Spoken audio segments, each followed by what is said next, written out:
Hello everyone, today we are going to learn basic Google Sheet tutorial how to insert symbol. Now if you want to insert symbol, first you need to open the website coolsymbol.com, this website, and then you can see we have a lot of symbol. You can search for your symbol. Example, I will use this symbol. You can click copy button and then you can close.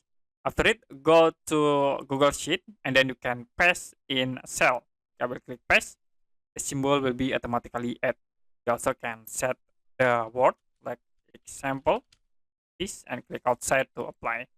Okay, to insert more symbol, you can go back into website and like I will use this symbol, you can click copy again, close, and then you can paste into your Google Sheet. Okay, that's it for basic Google Sheet tutorial, how to insert symbol. If you have any question about tutorial, you can comment below this video.